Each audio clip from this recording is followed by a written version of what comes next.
Welcome to this webinar on how we model matters, visualizing program theories. Good evening, good afternoon. Before we dive in, I would like to just briefly introduce today's speakers. Mbuso Jama is a senior advisor for monitoring, evaluation, research, and learning at Abt Britain. Over the past 17 years, his work has involved humanitarian, rehabilitation, and development efforts in Africa, Asia, and Eastern Partnership countries. His experience ranges from adaptive management to impact evaluations. Katie Muma is an associate here at Abt Associates. She has extensive experience contributing to research design, data analysis, and program evaluation, primarily in the field of early childhood education. Alan Porowski is a principal associate. He has over 25 years of experience working with clients to create program theories, develop measurement plans based on program theories, and evaluate programs to validate program theories. My name is Sebastian. I'm originally from Copenhagen, Denmark, so if you detect an accent, that's why. I'm a senior associate at Abt Associates. My areas of interest centers on program theories and theory-based evaluation, evaluation capacity building, and evidence reviews. Miriam, could you take me to the next slide, please? Thank you. The evaluation landscape continues to grow with new methods and approaches. As a way of organizing my own thinking on the growing landscape, I recently developed a map of evaluation approaches and designs.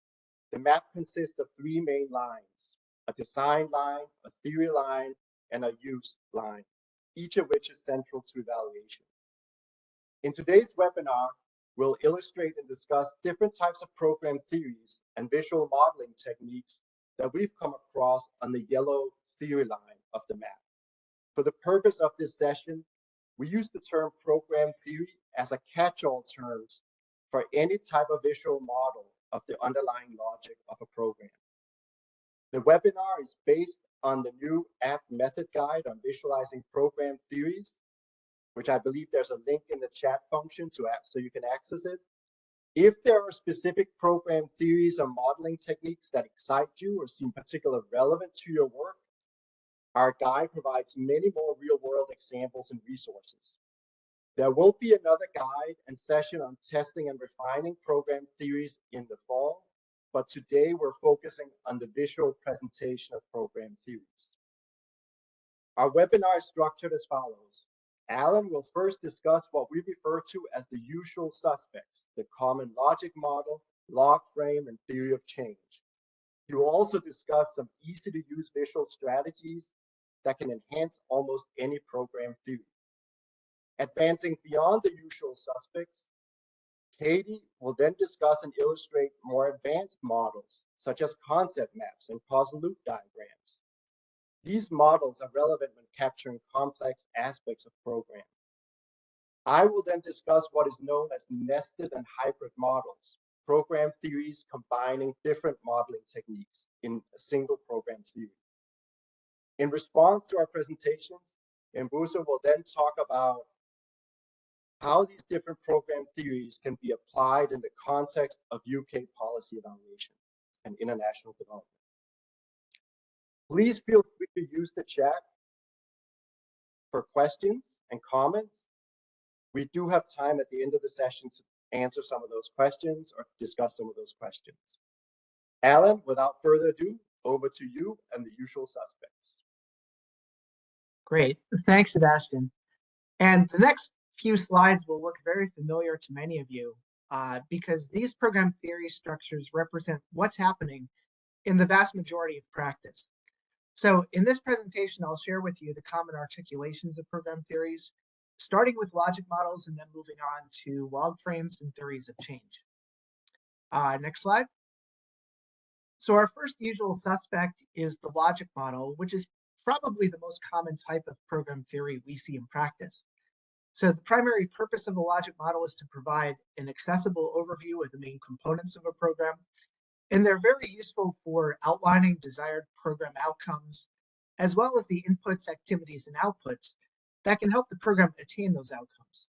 So when we develop logic models, these activities, outputs, and outcomes are often listed in a tabular format. And some logic models, like the one we show here, also include contextual factors that could influence the program. And some, also like the one here, provide some articulation of the main goals of the program, as well as the challenges the program is trying to address. So logic models provide a really nice, accessible overview of the main components of a program. And this can be very beneficial when communicating what the program is doing to funders, stakeholders, and other audiences who may be unfamiliar with the program. So it's great for internal and external communications purposes because it provides a common vision for what the program is and what it intends to accomplish. So logic models can also serve as an evaluation tool, but a logic model does not really describe the ways a specific program components are connected to one another and with the outcomes of interest. So logic models don't really capture the more complex relationships between the components and the outcomes. And for that reason, they're less useful as a tool to plan an analysis. So personally, I like to develop a companion piece, which I call a measurement model, which has the individual components of a logic model, but also lays out the actual measures and data sources for each one. But even the measurement model does not make those causal connections. Next slide. So the logical framework matrix, which we often call log frames, are widely used in international development evaluation. And it was originally intended as a program planning and implementation tool. Log frames primarily depict how program activities are intended to lead to specific measurable outcomes and impacts. And the log frame matrix is typically in the form of a table with rows for program components, like the activities, outputs, outcomes, and impacts. And then the columns include the measurement information. So that includes program summaries, indicators, means of verification, as well as risks and assumptions. So if designed and implemented well, the log frame matrix can support program planning, management, and monitoring. And as a management approach, the log frame matrix can also serve as a work plan for the program because it guides program implementation and management efforts. As a monitoring tool, the log frame provides a structure and a focus by establishing the key outputs and outcomes to be monitored, and also connects these with measurable indicators. And it also includes plausible risks and assumptions, all within a single visual. So one limitation of the log frame is the linear tabular visualization, which resembles a logic model. And for that reason, it has many of the same core limitations as a logic model because it has limited ability to capture those more causal, complex connections underlying programs. So in general, the log frame should not be considered as a standalone tool, but rather really designed and implemented as something that is a companion piece for other types of program theories. Next slide. And our third and final usual suspect is the theory of change. And theories of change specify how a specific program inputs, activities, outputs, and outcomes are assumed to be connected. And these connections are depicted as arrows in the diagram that you see here. And they really help set up an analysis plan. And the lines in the theory of change can also be influenced by contextual factors. And this is what John Main refers to as embedded theories of change. And you can see one such embedded theory of change here at the bottom left in our sample theory of change. So the key strength of theories of change is really lies in their ability to show how a program is intended to bring about the desired outcomes. And these hypothesized causal connections can inform data collection and analysis, and they can also facilitate understanding about how and why the outcomes were generated. But our classic theories of change can only go so far in terms of handling complexity. So they're often restricted to linear diagrams, which can be presented either in a vertical or horizontal orientation. And the simplicity of these models, though, lends themselves for capturing the general logic of programs, but sometimes we need to dig a little bit deeper. And so Katie and Sebastian will discuss different strategies for doing so and kind of diving into the complexity of programs.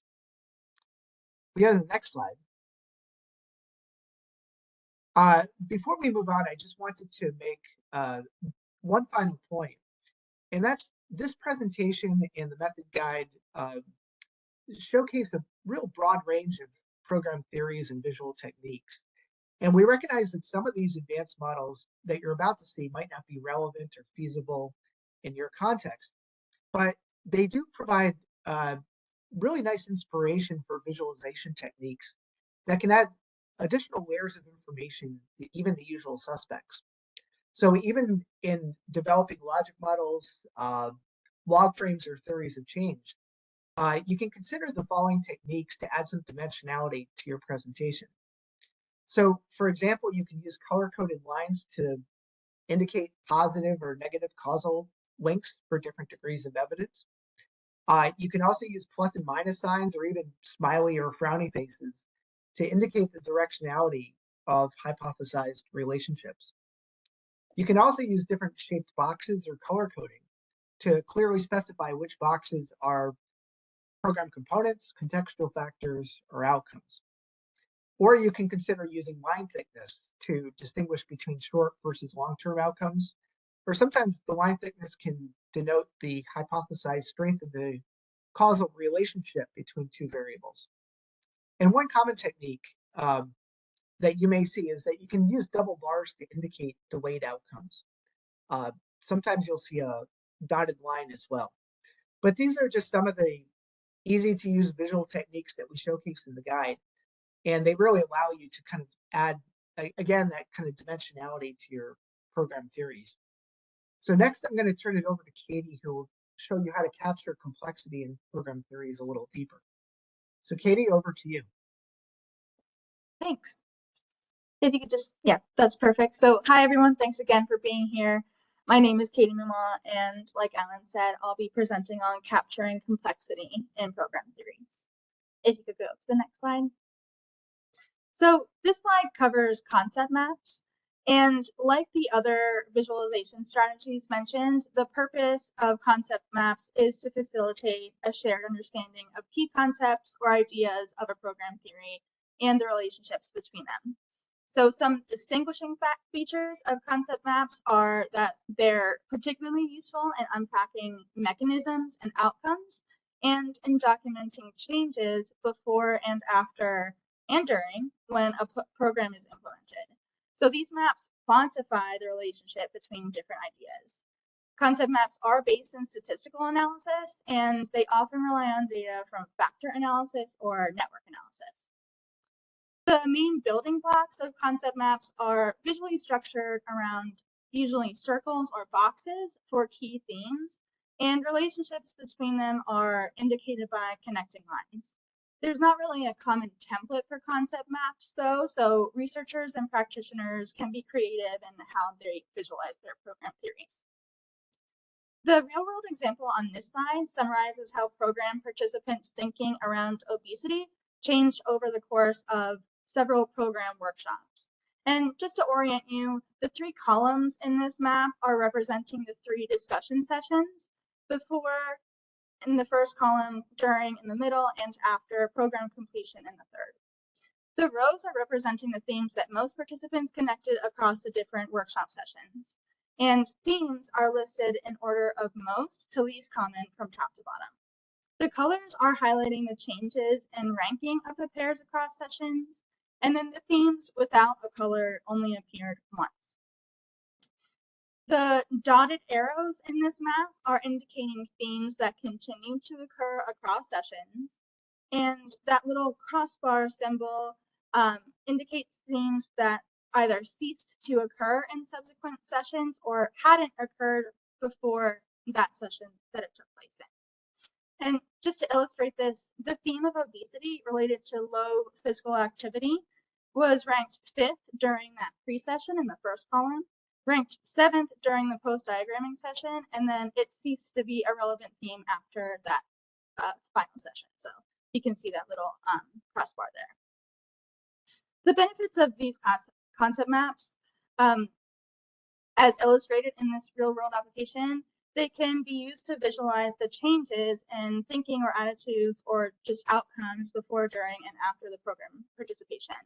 Some evaluators are using concept maps as a preliminary step towards developing more advanced hybrid models, since they allow for all of this flexibility in their features. Again, in this example, we have the multiple colors, a rank ordering system, the different connecting lines and symbols, and the columns to display changes over time. But the limitations in these, they do require qualitative or quantitative data collection on the concepts of interest. They stem from the technical capabilities needed to develop these. So although there is a broad array of software that has been developed over the years, creating a concept map does require more time and resources and the technical know-how than do logic models, log frames, or theories of change. And next slide, please. So next I'll be talking about causal loop diagrams. This slide shows a causal loop diagram, and they quite clearly show complex outcome patterns, including positive and negative feedback loops, as well as emerging, delayed, or even unintended outcome trajectories. The visual display of causal loop diagrams usually consists of intervention components and outcomes presented in text boxes with links to one another using arrows. So typically, arrows are paired with either a plus or minus sign next to them, and these would be showing the direction of the relationship, and that would be called polarity. An arrow with a plus sign would indicate that a change in the first variable generates a change in the same direction in the second variable, while a minus sign would show that a change in the first variable generates a change in the opposite direction of the second variable, not necessarily, positive and negative outcomes. You will notice that in this example, we don't have plus and minus signs. Instead, and I'll give you the background, this example shows a causal loop diagram of a program that aims to improve teaching and student performance. And instead of using positive and negative signs here, the authors used S for same direction and O for opposite direction, which maybe is a little bit more intuitive for some people like myself. And one key concept in causal loop diagrams is whether relationships are reinforcing or balancing. And in this example, you can see that in the R and B letters. A loop is reinforcing if a change in one direction is compounded by a change in the same direction. A loop is balancing if a change in one direction causes a change in the opposite direction. So if we start at the top of this example, increased teacher workload leads to an increase in the desired number of teachers, which leads to more teacher hiring. And then in that central loop, more teacher hiring first leads to more teachers, which then has a balancing effect to decrease teacher hiring. So that kind of makes sense. Theoretically, once you have more teachers, you need to hire fewer of them. In this example, arrows are also color-coded. Red arrows show strengthening relationships, while green arrows show weakening relationships. And the authors also used blue arrows to show leverage points that can positively change feedback loops to improve the program.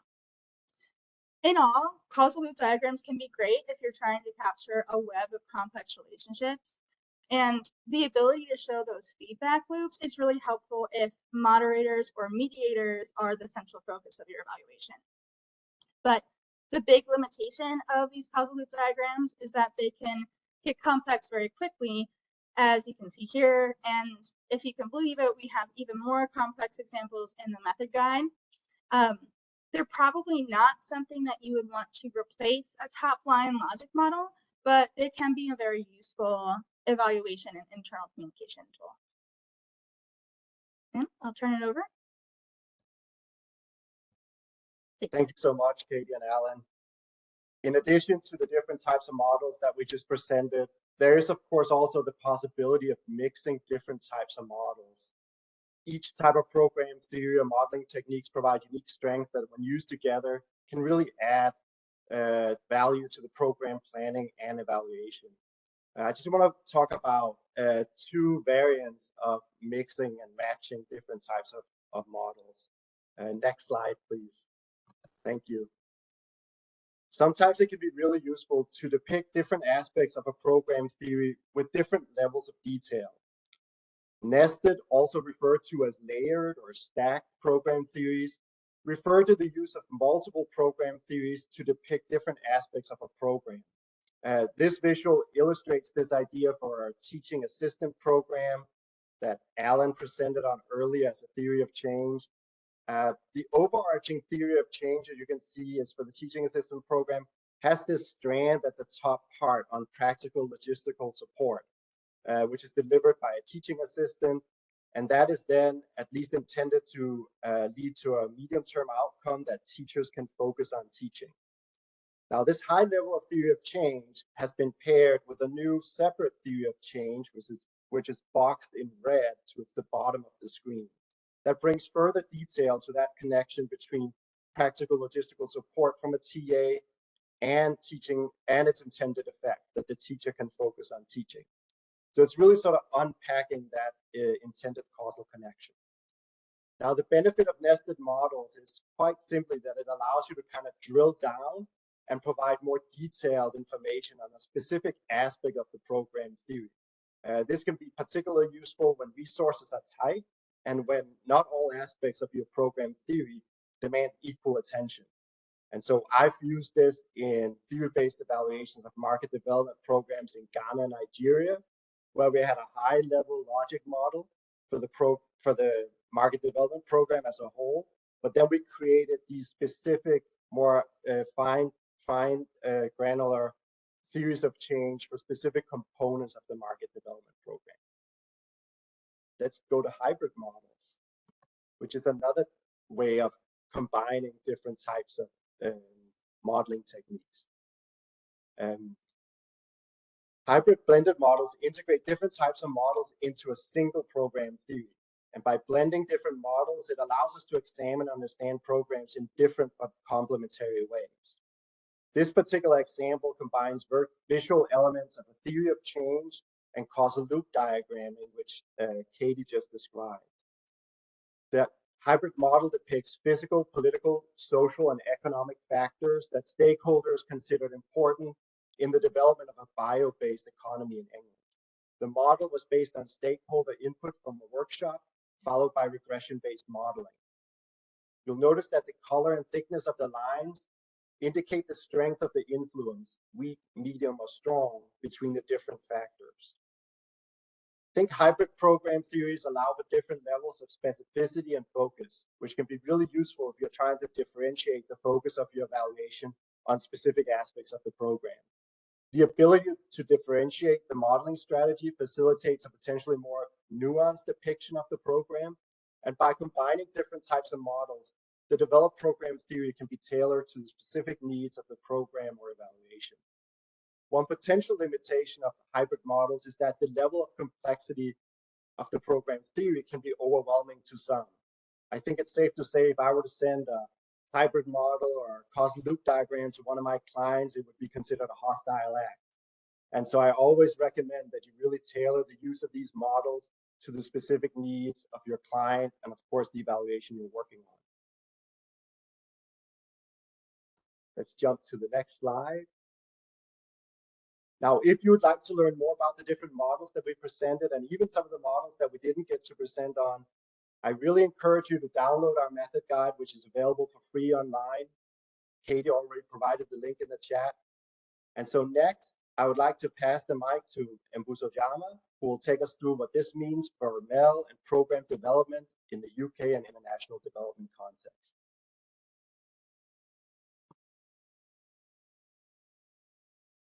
Thank you, Sebastian, and my colleagues.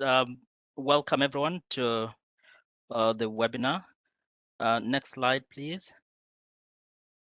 So I'll start by looking at it from a higher level in terms of what are the current conversations in program design, as well as MEL space currently. And I think there's a lot of things that people are talking about or grappling with. And some of them include localization. And when we talk of localization from the development space, we mainly talking about trying to increase, I guess, investment to local actors where development is happening. How can we amplify the voice as well as whether it's decision making in that aspect? And the reason why I'm bringing this up is because as we develop some of these program logics and theories of change, we need to find space in terms of embedding some of these important work or frameworks. The other thing as well, when you talk of localization, there is a decolonization lens to it, where we need to understand, indigenous knowledge and capture it as well within, the localization space. I know there is a, in terms of definitions, still a contested one in terms of locally led localization. What does it mean? But at the end of the day, how do we represent that in some of our theories of change and program logics? The other component as well is complexity. Over time, we are recognizing that we are dealing with wicked problems, and the contexts where we're working in is also complex. And we use the word complex, I guess, as an umbrella term, even though David Snowden did come up with a decision-making framework where we need to just be very clear in terms of understanding the space and the context in which we're working in. Is it something which is chaotic, simple, complex, and complicated? And I think some of these methods that have been mentioned by my colleagues would apply depending on which context you are working in. And then the other area as well is equity. Most agencies and organizations are grappling with measuring equity. From the FCD or UK programs, we've got frameworks as well that seek to operationalize some of this. We've got the leave no one behind, where we are trying to reach the most marginalized. We are trying to get to those places that are hard to reach in terms of ensuring that they also access some of the benefits. The other interesting piece under equity is that within the FCDO space, we have recently an approved strategy, the GIRL strategy, where we're trying to empower the marginalized, and this includes women and girls. And the strategy is anchored on three kind of like focal areas. I summarize it as 3 E's. We need to educate the girls. We need to empower women and girls. And we also need to end gender-based violence. So I guess some of these conversations sort of like apply in the space when we talk about theories of change and program logic. There's many more to talk about, including big data and all that. But for the sake of time, I think I'll just cover these ones. Next slide, please. Just looking at the whole ecosystem when it comes to program design, we usually begin from the orange box, where you see we do problem analysis. And problem analysis, you can, most people come out, we have different tools and ways on understanding problems. But at the end of the day, what we need to seek to understand is the root cause analysis. So what is the root cause of the problem, and how do we deal with the root causes? That aspect, I think if we try to use that or represent that in the theories of change or program logics better, then I think there is higher chances that we can address some of the problems meaningfully. And then the next box, you can see there is the design. Once you have done your problem analysis, you come up with a program design. And this is where you're trying to explain your theory. How do you deal with the problem? And in dealing with that problem, there's some things that you use, and there's some things that FCDO values. If you look at the top there is the first one is the CSA. Well, that's the comprehensive situational analysis. In your comprehensive situational analysis, you look at both the problem as well as the context. This is where the issue of complexity comes in. where the problem is situated has different implications. And also increasingly for FCDO programs, we are using political economy analysis, the PEA, just to understand, how the power dynamics related to that particular problem. And there's adaptive management. It's also a recognition that we're working in a complex space, sphere, and use of complex methods, as well as GESI, that's gender equality and social inclusion. So those are some of the things that FCDO is interested in, including value for money. The middle box, where it's implementation and monitoring, there's also ways, I guess, in which we can use some of these methods to be able to unpack or get more insights into some of our programs using some of the causal loop diagrams or concept maps. I think that becomes a starting point for developing some of our instruments and monitoring processes as well. The end side, I think, which has been represented mainly, is on the research and evaluation, where when we do our evaluations, in most cases, we go back to the, where we started. And this is where, how did we understand the problem? How did we implement the program? And what are the results? And following that pathway, I guess, breaking down the program logics or theories of change helps you unpack the impact or make that investigation easier. And that should be kind of like an iterative process so that we continuously refine and improve our programs. Next slide. I guess in this slide, it's just delving deeper in terms of some of the thoughts and reflections from what has been presented already. We're talking of wicked problems and high degree of uncertainty in the spaces we're working in. That calls for multidisciplinary teams, I guess, in terms of trying to understand some of this.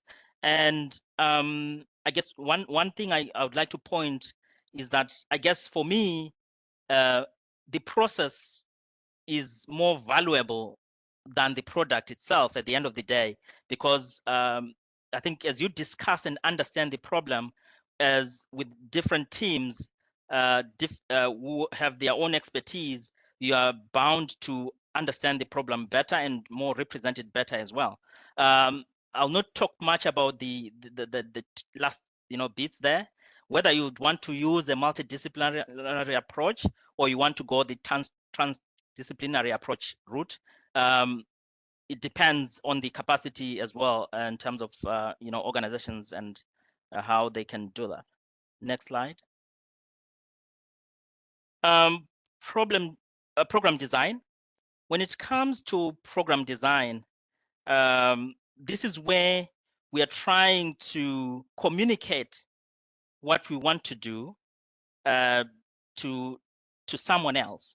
And theories of change and program logics are usually the best tools to use, and they help us demonstrate that relationship, between the problem and the strategies that we want to use, and the likelihood potentially of achieving the results that we want.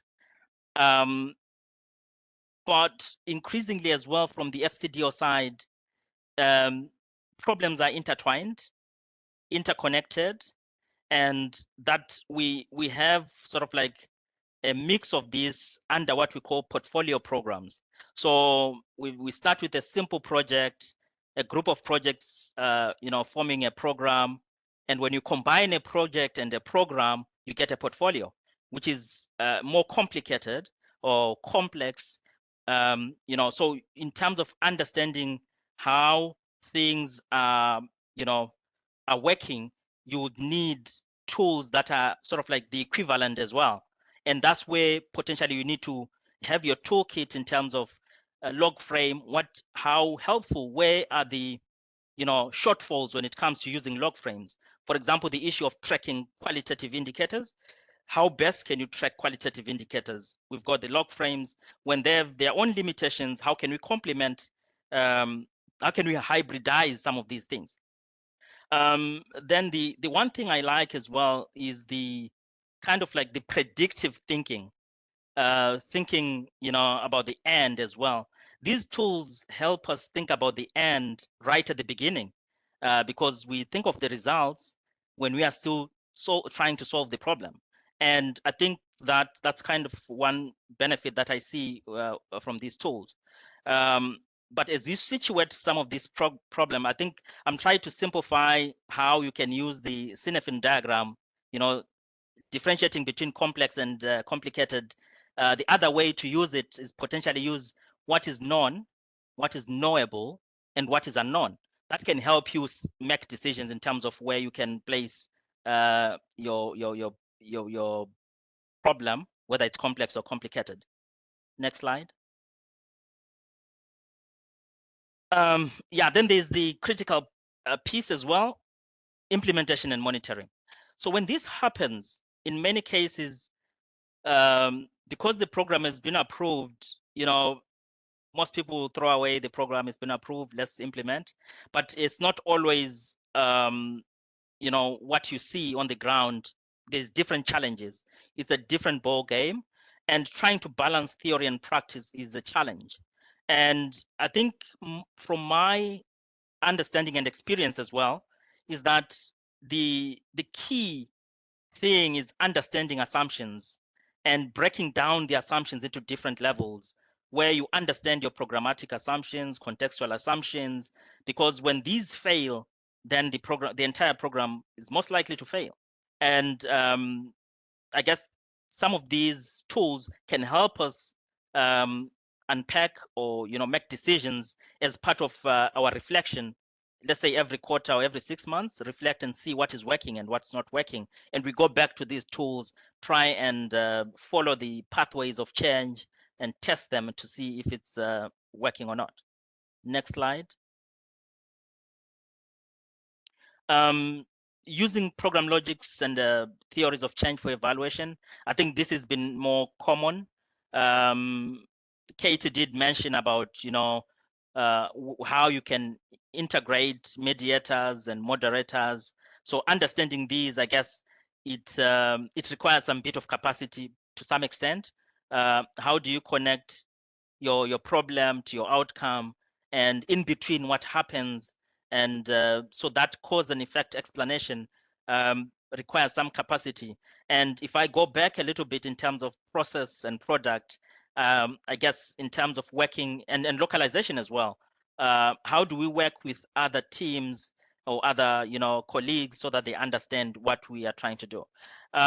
We can also use these tools for learning as learning tools, because when we look at what is working in the middle of the project or program, we can tell that this is not working. Can we take a different route? If something is working, then that becomes a basis for generalizing your theory and scaling up or replicating the program to other areas or locations. Next slide. What are the common threads from what has been presented and probably from what I've shared? I've got 6 C's there, written as 5 C's. I didn't count change, but yeah. So the first thing is that context is important, and understanding the context and the problem jointly, I guess it's important to be able to achieve your results. There is also the use of the causal effects when you're just making your theories of change. I know some organizations have decided not to use theories of change completely because they don't see value in it, and they just say these are just diagrams, and we struggle with some of the things here.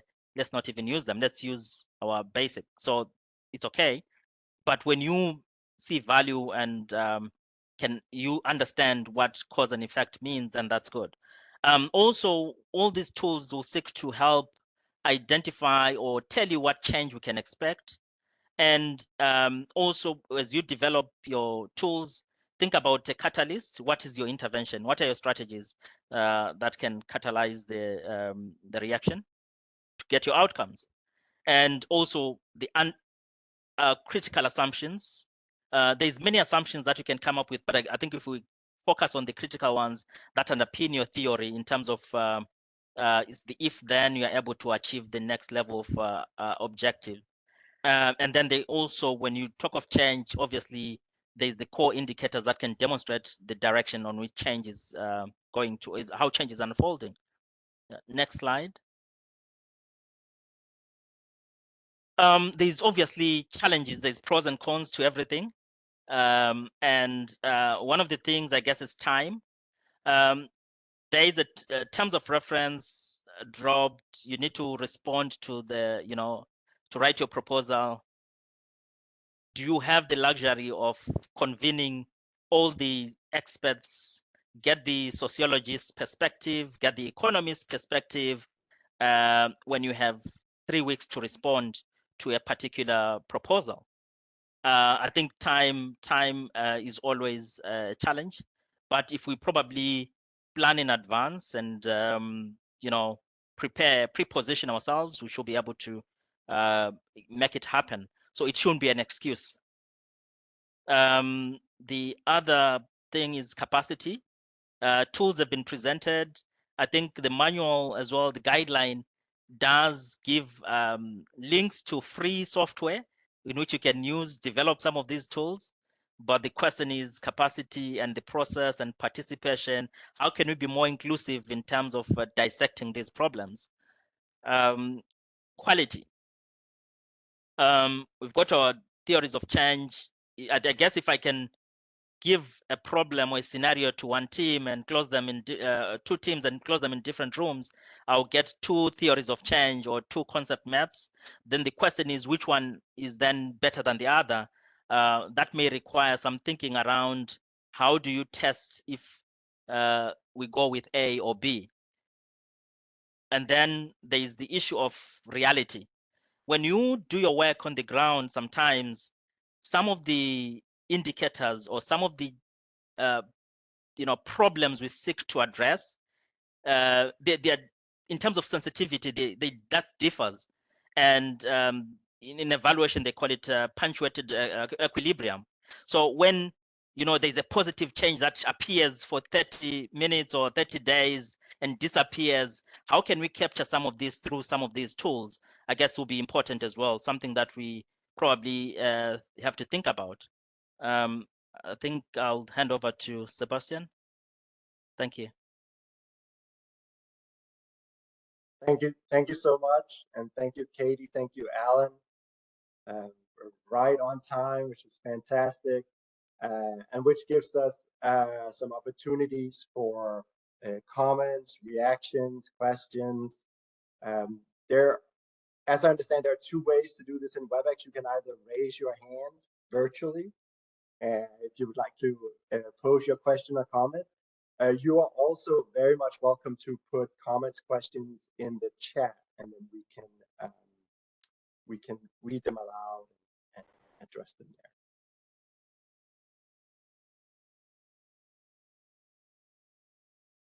there. And Alan and Katie, you're of course welcome as well to jump in with any comments or questions reflecting on Mbuso's presentation.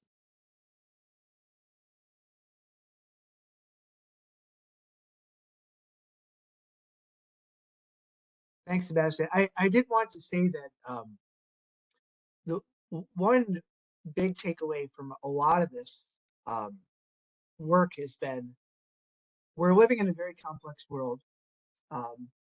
We oftentimes in data visualization, we say that data viz is the art of putting additional dimensions onto a 2-dimensional paper or graphic. And so a lot of what we've talked about today has been about really adding those additional layers and kind of keeping in mind all these different external and internal influences that can really kind of either reinforce change, can cause change, or can weaken change.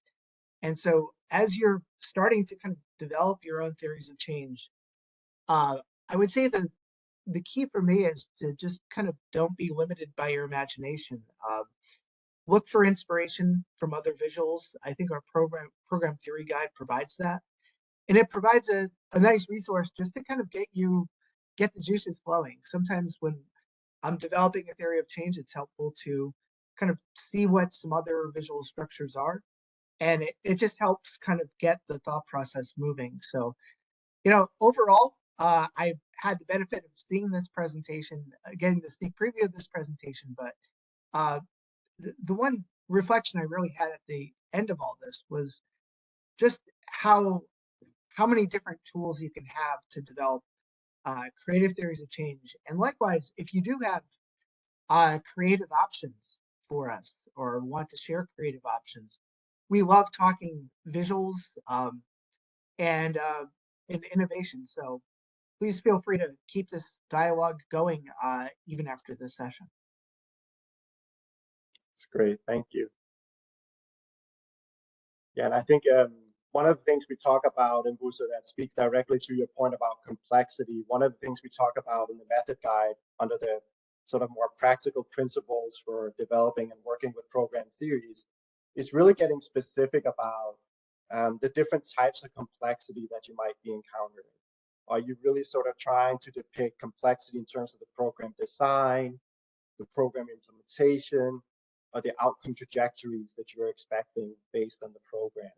And so really getting specific on that. And I think it was another point you sort of raised was sort of almost reflecting or aligning with Patricia Rogers' statement that the craft of dealing with complexity is really to know when to simplify and when to go complex. So where do you kind of set in and where do you sort of dig deep and where do you sort of stay at a high level? I'm just getting a message here through Teams. Someone is having a issue with the chat feature is not working. This is from Sherry Lawler, who says, I really appreciate this workshop. I'm currently thinking about how I could use our program logic model to guide needs assessment activities. Any thoughts on how I might develop a logic model to guide needs assessment?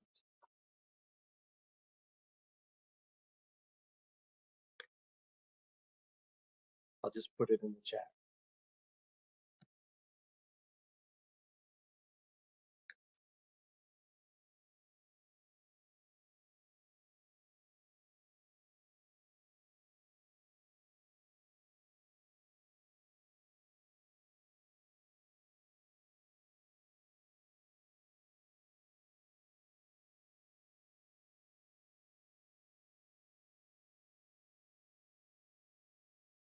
Oh, Will you start, or Alan? oh yes, I was going to just address Sherry's a question because I think it's a great one.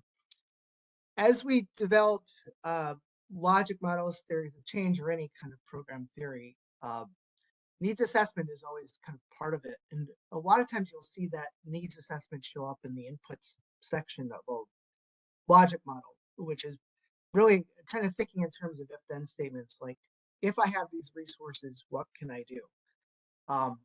But even within, like, so a lot of times we think about needs assessment being kind of directly related to the inputs portion of the logic model.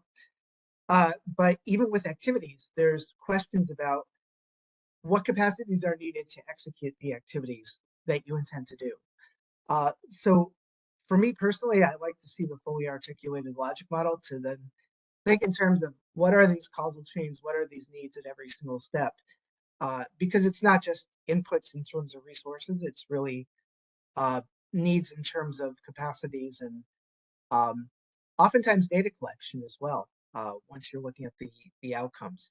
So it's a kind of a general answer, I know, but having a full articulation of the logic model gives you a much better, more holistic view of what your needs assessment should look like. Yeah, just to piggyback on that, Alan, one of the things that as part of developing the theory, the method guide, we reviewed over 400 examples of published theory-based evaluations and realist evaluations.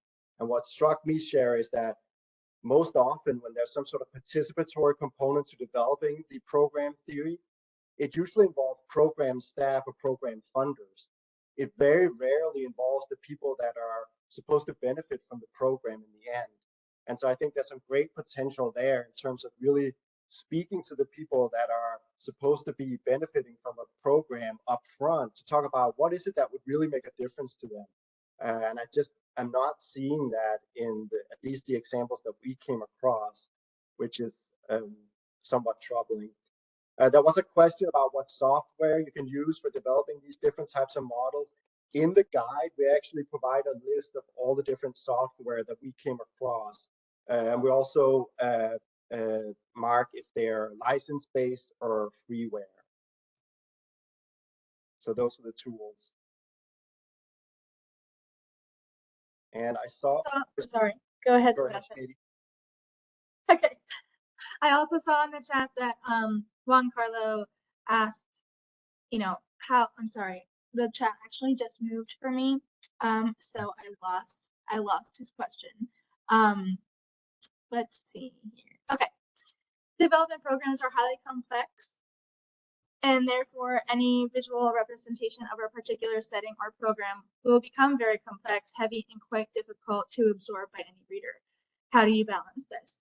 And actually, I think Alan and I just came across an example of this where we ended up making two different logic models, one for internal purposes and one for more external purposes. And honestly, I think that that is a tenable route to go. I think there are other little things that you can do. Sometimes, you know, adding a legend is helpful, just to explain your various indicators. But using things like even colors or happy faces and smiley faces, and the example for the causal loop diagram that I gave, you know, the researchers chose to use. Sorry, my cat wants to make an appearance. Chose to use the S for same direction and O for opposite direction instead of those plus and minus signs. So I think you can also get creative in how you kind of like balance appealing to your correct audience. And Buso, anything you would like to add there? Oh, you're on mute. Sebastian, no, I wanted to respond. There's a question directed to me there on use of log frames and theories of change from Gordon.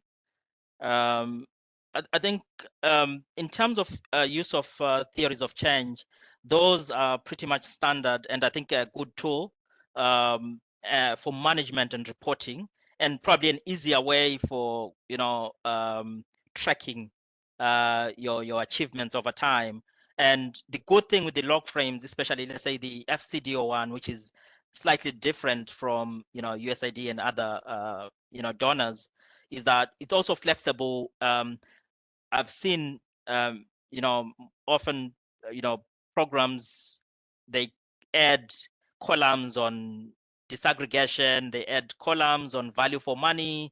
You can stretch it the way you want. You can, that's just a basic framework that you've been given, but you have the opportunity to add your own you know, components that can add value to your program. And when it comes to theories of change, FCDO itself, we know recently in 2021, they have their own you know, PROF, which is the program operating framework, which has got the rules and principles on how you design and manage FCDO programs. And within that, they still, you know, emphasize on the value of, you know, log frames and theories of change. And for their own work, they use what they call outcome trees for their own work, internal work. But I guess but they still, I think, more value probably in terms of people demonstrating the use of theories of change, because currently what is seen is that a project can just draw lines and connect them and say, here is our theory of change. But attaining that basic minimum standard in terms of what is the theory of change, I think within the development space will be more important. And that's where capacity building will come in, and getting people to appreciate the value of some of these tools, and choosing the right tool for the right size of the project. And one of the emphasis within the PROF, which is the operation framework, is the emphasis on proportionality. So you can take probably a complicated tool, waste more time trying to explain something simple. So proportionality is one of the rules. So you need to exercise some of these guiding principles as well as you develop some of these tools. Thank you. And I know Gordon has published on the use of log frames and theories of change and the different roles and purposes and the integration of those. So if you're not familiar with his work, I would strongly encourage you to seek it out. It's available in the Canadian Journal of Program Evaluation. Alan, there's another question about who is the primary audience. This is from Sarah Silver. Who is the primary audience for these data lists? And I know you're doing work right now for EPA where you're actually working with different audiences as part of developing logic models. Mm-hmm. Great. Thanks for teeing up that question, Sebastian. When we think about the core purposes of theories of change or program theories, there's really kind of two core purposes.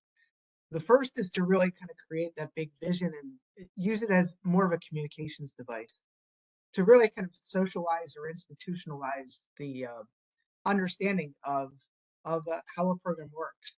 The second core purpose is for evaluation. So a lot of times we see these as being a way to help evaluators organize themselves and try to really understand how do we measure, how do we make sure that we're measuring everything from point A to point Z in an evaluation.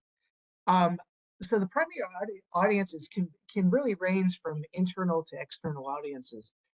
Our work with the U.S. Environmental Protection Agency that Sebastian referred to has been really focused in on working with program staff. We have a new program that's just getting started with a lot of new project officers. And so there's an internal logic model that Katie had referred to earlier that really helps the project officers, a large number of project officers, get on board and kind of understand what this program is and how it works. We also have a more externally facing logic model for prospective grantees. And so they're really working to say, like, a logic model it's a requirement of the grant application. So how do I articulate what I'm trying to do? So we provide a sample logic model that is very broad, that really kind of brings the grantees through the process and basically demonstrates how they can articulate their program. So there's really kind of just from that experience, we have evaluators can use logic models, internal program officers, potential grantees, and it really does run the gamut. But if we kind of think about these two core purposes of program theory as being communications and then evaluation, the audiences become a lot more evident. Very good. Thank you. And I have another question here about, and I think this is going to be the last one that we'll be able to cover, from Andrea Anderson.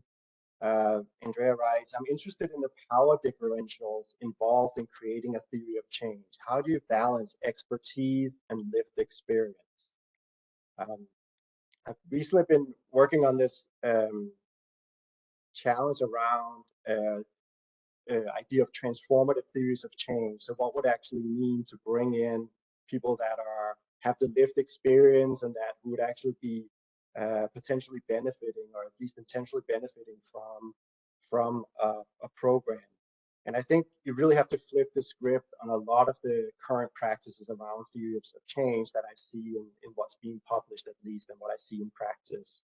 I don't think it's enough to bring in people to a participatory theory of change workshop. I think you have to think about the power differentials that will come into the session. If you also have program funders and program staff, having facilitated theory of change workshops, I often see that those power dynamics coming into play throughout the workshop. And so I really think you have to find ways to facilitate those workshops just with people that have the lived experience. I also think we have to very much think about the why we're doing this. Are we doing this for the evaluators? Is the TOC for the purpose of the evaluator to structure data collection? Or is it really for the program design? Or is it for the people with lived experience who are expected to, intended to benefit from the program? why are we doing this theory of change workshop? Why are we doing this theory of change? And finally, I think we have to completely rethink the outcomes that we're focusing on. I see a lot of theories of change that are focusing on what I would consider surface level outcomes. So we might focus on things like academic performance. If there's an equity focus, I see people shifting over to it saying, are there gaps in academic performance? That's a step in the right direction. But I think if we really want to honor the lived experience, we have to get to the root causes and have a conversation around not academic performance or gaps in academic performance, but get below that surface level to better understand why do we see these gaps in academic performance if they exist, to really get at the underlying structural issues of what's going on. And I think to get there, again, is going to require us to completely flip the script on just about anything we do around theories of change. We do have some suggestions in the method guide on more equity-oriented approaches to program theory development, but it's something that we're continuing our work on right now. I think, sadly, it's 10:01, so I want to respect people's time, but thank you so much for attending. Thank you for all the comments and questions, and thank you to our speakers. We hope that the session, if nothing else, will motivate you to be more creative in how you use program theories and in your future development of program theories. Thank you so much. Thank Thanks. you. Thanks, everyone.